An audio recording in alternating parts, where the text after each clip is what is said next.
Hello and welcome to this special episode of The Buck Stops Here, coming to you from Turkman Gate in Old Delhi, an area which even today remains in many ways symbolic of the old Sanjay Gandhi years, an area through which Arvind Kejriwal this week took his Jhadu Lagao Yatra, arguing that it could create a new political future for Delhi.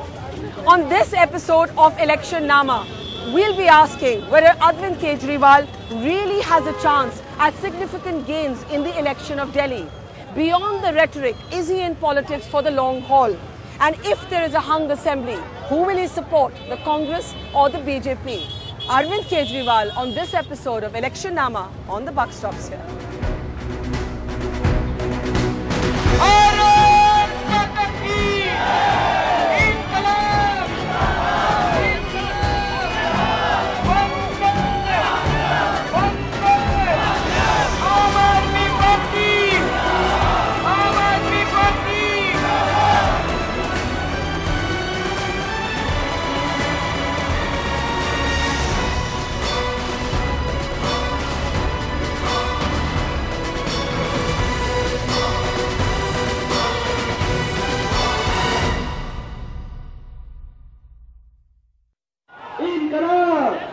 आज ही 4 दिसंबर में एक चीज याद रखना, झाड़ू के निशान पे वोट देना है, आम आदमी पार्टी को देना है। Can the humble broom be the mighty magic wand for a newborn party?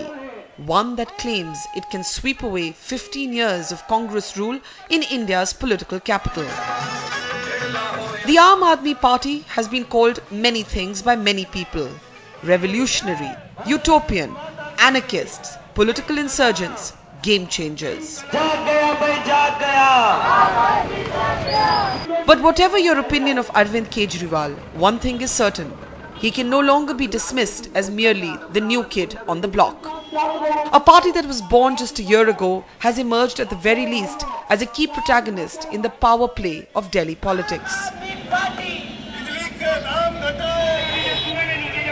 Here in the by-lanes of Old Delhi, where both the sitting MLA and the Member of Parliament are from the Congress, Kejriwal and his volunteers have just kicked off a 10-day mass contact program, what they call a Jhadu Lagao Yatra. Here in the Turkman Gate area, right behind me, Arvind Kejriwal is in the middle of his road yatra, one that he believes will pose a direct challenge to the Sheila Dikshit government and her rule for 15 years. Much has been said about Arvind Kejriwal. He's been described as a game changer. He's been described as a possible kingmaker. In his party's own estimation, why kingmaker? They say he will be the king. But irrespective of what the electoral outcome is, one thing's for sure: the Aam Aadmi Party has changed the discourse of politics. It has brought a paradigm shift in the nature of how Indians look at politics and at elections.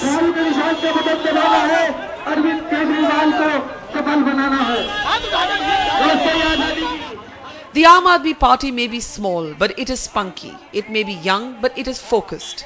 Its street corner campaigns and door-to-door contacts have made some steady inroads. Not just in posh upper-class neighborhoods where citizens may identify with its "not politics as usual" slogan, but more significantly also among lower income groups, in slums, Dalit colonies, among drivers and auto rickshaw unions.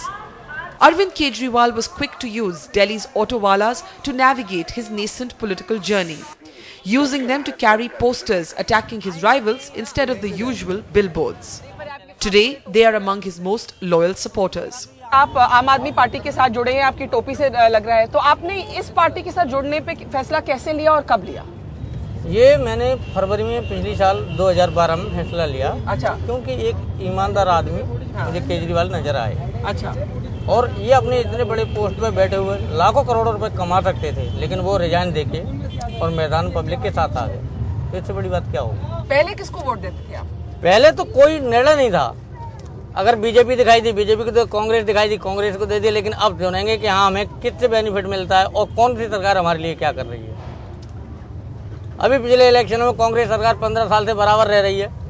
हमारी CNG 21 रुपये 90 पैसे थे और 3 साल बराबर चलती रही। 39 रुपये 90 पैसे गैस पहुंचा दी। हमारे इन्होंने क्या बढ़ाया? कुछ नहीं बढ़ाया। हमारे केजरीवाल सरकार आने से पहले ही हमारे लिए ये बजट बढ़ा हुआ। अच्छा, बीजेपी के बारे में क्या ख्याल है?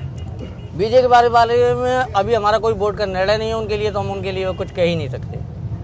मोदी इफेक्ट यहाँ कोई नहीं? मोदी के टाइम में देखेंगे मोदी को। मोदी का बाद में? मोदी का अभी विधानसभा का है, लोकसभा का नहीं है। लोकसभा का आएगा तो मोदी को देखेंगे। आम आदमी पार्टी, आम आदमी party. Then there are the volunteers who have poured into Delhi, often travelling miles to be part of this campaign. More than 2,000 NRIs have affiliated themselves to the Aam Aadmi Party. Their donations, 18 crore rupees at last count, have started a political fight, with the Home Minister saying that foreign contributions will be investigated. Kejriwal has hit back, saying his donations are disclosed on the party website, unlike the opaqueness he claims engulfs the funding of both the BJP and the Congress. He's charged the Congress of getting 2,000 crores in donations. His volunteers are unfazed by the controversy. Tara came to Delhi all the way from Pune. Her son was the first to be hooked, and now she says she's in the fight for the long haul. You've come all the way from Pune? Yeah, along with my son. What made you come to Delhi? Because you live in Pune and you're in Delhi. What made you come? I came to Delhi. I live in a hotel, and basically it was my son who got involved with the movement after at the time of the Uttarakhand floods. He worked with Aam Aadmi and he was very happy with the work that he did and with the work they were doing. Then they said, why don't you come and help us in Delhi? So in fact he left his work, like he works with us. He's been there for 2 months and the conditions are fairly horrific, but he's committed. Then he kept telling me, you have to come, you have to come. So I said, my husband, my children, whatever. But I said, no, I'll come. What do you like about Arvind Kejriwal or the Aam Aadmi Party? I like his honesty. There's no doubt about it. I like his commitment. And I like everything that he says. We are tired, absolutely, whether it be Pune, whether it be Assam, we are tired of corruption. Everyone's looking for a way out of this. And if a person comes along, he's like a ray of sunshine. And if he can deliver it to us, then it is our job to give up our life, put our life on hold for a couple of months, which is what we've all done. Arvind Kejriwal first has to win his own election against the Delhi Chief Minister Sheila Dikshit. But as his small cavalcade winds its way through these crowded bazaars, he certainly got everyone talking. आप लोगों से पूछते हैं कि भाई किस तरह का माहौल लग रहा है, कौन जीतने वाला है, कौन हारने वाला है। यहाँ पर सभी राजनीतिक ओपिनियंस के लोग हैं और आप लोग तो शायद अरविंद केजरीवाल के साथ हैं। अरविंद केजरीवाल झाड़ू। आप भी झाड़ू के साथ हैं? हम भी झाड़ू। और आप? कांग्रेस। और आप? बीजेपी। आप बीजेपी। तो यहाँ एक आप बीजेपी के, आप झाड़ू के साथ और आप कांग्रेस के साथ। तो पहले आपसे पूछती हूँ क्योंकि यहाँ झाड़ू वालों से तो हमें कई लोगों से बात हुई। आप ये बताइए कि आपको लगता है कि अरविंद केजरीवाल इस बारी कांग्रेस की जो पॉलिटिकल फॉर्चून्स हैं उनको धक्का पहुंचा सकता है? नहीं। क्यों? कांग्रेस से कुछ नहीं हो सकता क्योंकि शुरू से कांग्रेस जीतती आई है। कांग्रेस के साथ काफी दुआएं, हर चीज है। कांग्रेस के खत्म हो गई कहानी। आप कहते हैं खत्म हो गई? खत्म। कांग्रेस आ ही नहीं सकती दिल्ली शहर में। चलो उनको बोलने दो। बिजली के बिल इतने कर दिए कांग्रेस ने। मेरे भाई को शायद मेरे भाई को पता नहीं है। उनको बोलने दो। उस गरीब के किसी दिन से पूछा कि बिजली के बिल कितना है, लोग आत्महत्या कर रहे हैं बिलों की वजह से। मेरे भाई को यही नहीं पता कांग्रेस ने क्या किया। अच्छा, आपको उनको बोलने तो दो, फिर आप बोलना। अच्छा देखिए, यहाँ पे तो गर्मा गर्मी हो गई है। आप बताइए, वो कहते हैं भाई बिजली के बिल इतने ऊंचे हैं, सब्जियां इतनी महंगी हैं, तो कांग्रेस को क्यों आप वोट दे रहे हैं? कांग्रेस को इसलिए दे रहे हैं क्योंकि वो वोट काट कर होती है, थोड़ा काम सपोर्ट करती है हमें। आपको तो हमारे एरिया का जो कांग्रेस का है वो सपोर्ट करने वाला है। और एक मिनट, अरे उनको बोलने तो दीजिए। अरविंद केजरीवाल के बारे में क्या ख्याल है? अरविंद केजरीवाल को मैंने अभी तक देखा नहीं कि वो क्या करेंगे क्या नहीं करेंगे। तो आपको लगता है आपने आजमाया नहीं? कांग्रेस के हाल में क्या काम हो रहा है? 15 साल से बच्चे अपहरण हो रहे हैं। अच्छा, आप किसके साथ हैं? बीजेपी। बीजेपी क्यों चाहते हैं? बीजेपी चाहते हैं जी, 15 साल से हम इनको देखते आ रहे हो। कांग्रेस को तो कोई सुविधा नहीं है, लड़कियों की आबरू लूटी जा रही है, हादसे हो रहे हैं, बच्चे गायब हो रहे हैं। क्या सरकार हमारी क्या कर रही है? हम चाहते हैं बीजेपी को इनके चेहरे देखते 15 साल। पर आपको मोदी पसंद है? हमें मोदी पसंद है, ग्रेट मोदी। अच्छा देखिए, यहाँ सब मेरे साथ क्या अभी भी कांग्रेस बीजेपी को है अभी भी शहर में क्या? अच्छा कौन? इनको नहीं मालूम मोदी कौन है? अच्छा, यहाँ गुजरात से आए हुए हैं, उन्होंने क्या करा मुसलमानों के लिए? कुछ नहीं, इतने मुसलमान तो बात काम की बात करते हैं।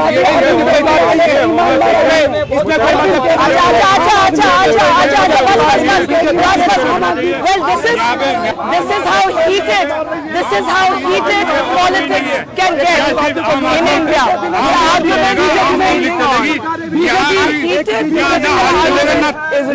चलेगा यहाँ पर। दिल्ली विधानसभा में चुनाव लड़ेंगे, चुनाव जीतेंगे और फिर जाके अपना लोकसभा। आम आदमी party. The question is whether an anti-establishment crusader can succeed in becoming part of the power establishment. And can he do this on his own terms, or will he also fall prey to the usual pressures of politics? Election Nama today with Arvind Kejriwal. Arvind, many different adjectives have been used for you in the media: game changer, kingmaker, somebody who could upset all the assumptions of this election. आप अपने लिए क्या लफ्ज या क्या adjective इस्तेमाल करेंगे? आम आदमी। आम आदमी। क्या चांसेस मानते हैं आप अपनी इलेक्शन के इसमें, क्योंकि आपने अपनी जो इंटरनल सर्वे है, your internal survey has given you 47 seats, but realistically because opinion polls can go right, they can go wrong, you been on the ground, what is your own assessment for yourself? देखिए, 65 साल पहले इस देश के लोगों ने अपनी किस्मत जो है ये बीजेपी कांग्रेस वालों को दी थी। इन्होंने देश को लूट लिया। इस बार आम आदमी ने तय किया, इस देश के आम आदमी ने तय किया कि अब इनको पार्टियों को निकालेंगे और आम आदमी खुद जाके अब अंदर बैठेगा और अपने लिए पॉलिसीज़ बनाएगा। दिल्ली में दोनों सत्ता में है, विपक्ष कुछ नहीं है। दिल्ली में बीजेपी 7 साल से एमसीडी में राज कर रही है, 15 साल से शीला दीक्षित जी का दिल्ली में राज है। दोनों पार्टियों ने मिलकर दिल्ली को लूट लिया। इस बार दिल्ली वाले मन बना चुके हैं कि इस बार हमें ईमानदार सरकार चाहिए, ईमानदार पार्टी चाहिए। पहले उनके पास विकल्प नहीं होता था, इस बार उनको भगवान की दया से विकल्प भी मिल गया। तो इस बार तो लोग मन बना चुके हैं, ईमानदार सरकार चाहिए, झाड़ू पे मोड़ लगाएंगे। बहुत से ओपिनियन पोल्स और सर्वेज ये सजेस्ट करते हैं कि ये भी मुमकिन है कि इस बारी एक हंग असेंबली आएगी। जब मैंने शीला दीक्षित से ये सवाल किया, मैंने कहा कि आप क्या मानती हैं कि कौन जीतेगा, तो उन्होंने मुझे एक इंटरव्यू में बोला या कांग्रेस जीतेगी या बीजेपी जीतेगी, हंग वर्डिक्ट नहीं होगा। आम आदमी पार्टी नहीं आएगी और हंग असेंबली नहीं होगी, क्लियर वर्डिक्ट होगा, या कांग्रेस या बीजेपी। तो इस पे आप क्या कहेंगे? वो लोग बिल्कुल कटे हुए हैं जनता से, उनको पता ही नहीं जनता के मन में चल क्या रहा है। आज आपने देखा किस तरह से, और मुझे मीडिया वालों ने कईयों ने बताया, वो साइड में कई लोगों से पूछते जा रहे थे, दुकान वालों से पूछते जा रहे थे, तो टीवी चैनल वाले ने आके मेरे को बताया, कहते जी 10 में से 8 आदमी कह रहे हैं कि आम आदमी पार्टी को वोट देंगे। तो ये शीला दीक्षित बीजेपी वाले ये अपने एयर कंडीशन कमरों में बैठते हैं, इनको पता नहीं आम आदमी की दिक्कत क्या है। अब शीला दीक्षित को थोड़ी प्याज खरीदने जाना पड़ता है, प्याज तो इनको सबको खरीदने जाना पड़ता है, टमाटर तो इनको सबको। कल मेरे को एक आदमी मिला, कहता है जी 150 रुपये की 2 टाइम की सब्जी आई है मेरी। अब 150 रुपये की 2 टाइम की सब्जी आएगी और शीला दीक्षित सोचेगी उस बार भी उसकी कांग्रेस की सरकार आ जाए, तो वो किसी गलत फहमी में ही है। पर शीला दीक्षित भी कहती है कि भाई मैंने भी 1 हफ्ते बाद भिंडी के साथ प्याज खाया, मुझे भी चोट पहुंच रही है इन कीमतों की। वो तो झूठ बोलती है। आपको कैसे पता है? आपको कैसे पता है? उसकी कितनी तनख्वाह है आप बताइए। 1 लाख रुपए होगी उसकी तनख्वाह? मुझे पता नहीं। तो 1 लाख रुपए अगर तनख्वाह है और वो कहती है मैं भिंडी के साथ प्याज नहीं खा पाई, तो वो तो झूठी बोल रही है। प्याज की तकलीफ इन लोगों को होती है, ये जो खड़े हैं ये नहीं प्याज खा पाते, ये टमाटर आलू कुछ नहीं खा पा रहे। ये शीला दीक्षित को तकलीफ नहीं होती प्याज की, वो झूठ बोल रही है। जैसे वो नाटक करती है, जब दामिनी का बलात्कार हुआ था, कहती है मेरी भी जब बेटी बाहर जाती है मुझे चिंता होती है। अरे आपकी बेटी के साथ तो 4 बॉडीगार्ड जाते हैं, इन लोगों के साथ थोड़ी जाते हैं बॉडीगार्ड, इनकी बच्चियों के बेटियों के साथ थोड़ी बॉडीगार्ड जाते हैं। तो इनको तकलीफ इनको है, तकलीफ शीला दीक्षित को नहीं।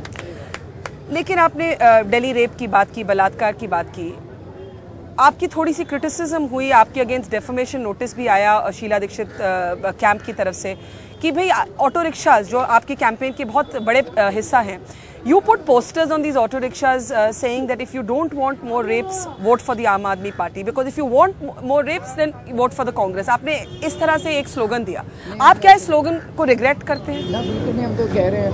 क्या कह रहे हैं आप? इस बार भी दिया बेईमानों को वोट तो होता रहेगा बलात्कार। You don't regret this statement because you have been accused of politicizing rape. इसमें It should be. Should rape be politicized? It should be. I'll tell you what is politicization. राजनीति बहुत अच्छी चीज़ है। राजनीति लाल बहादुर शास्त्री ने की थी, राजनीति बाबा साहब अम्बेडकर ने की थी, राजनीति चाचा नेहरू ने, सरदार पटेल ने की थी। उन्होंने भी चुनाव लड़े थे। उन दिनों में कोई राजनीति में जाता था तो कहते थे देश की सेवा करने जा रहा है। आज ये लोग राजनीति नहीं कर रहे, आज ये लोग दलाली कर रहे हैं बैठ के, बीजेपी और कांग्रेस वाले। ये लोग राजनीति नहीं कर रहे हैं। पॉलिटिसाइजेशन का मतलब है कि चुनाव इस बार इस बात पे लड़े जाने चाहिए कि बलात्कार को रोकने के लिए कौन सी पार्टी सक्षम है या किसने संघर्ष किया बलात्कार को रोकने के लिए। एक मिनट, हाँ, इसके ऊपर चुनाव लड़े। वो क्या चाहते हैं कि नहीं, चुनाव तो धर्म के नाम पे लड़ेंगे, हिंदू मुसलमान के दंगे कराएंगे और चुनाव लड़ेंगे। चुनाव तो जात के नाम पे लड़ेंगे। हम ये कह रहे हैं इस बार इकट्ठे हो जाओ सारे। चुनाव इस बार धर्म के नाम पे नहीं लड़े जाएंगे, चुनाव इस बार जातियों के नाम पे नहीं लड़े जाएंगे। चुनाव इस बार इस पे लड़े जाएंगे कि महंगाई कौन कम करेगा। चुनाव इस बार इस पे लड़े जाएंगे भ्रष्टाचार कौन कम करेगा। चुनाव इस पे लड़े जाएंगे बलात्कार कौन कम करेगा।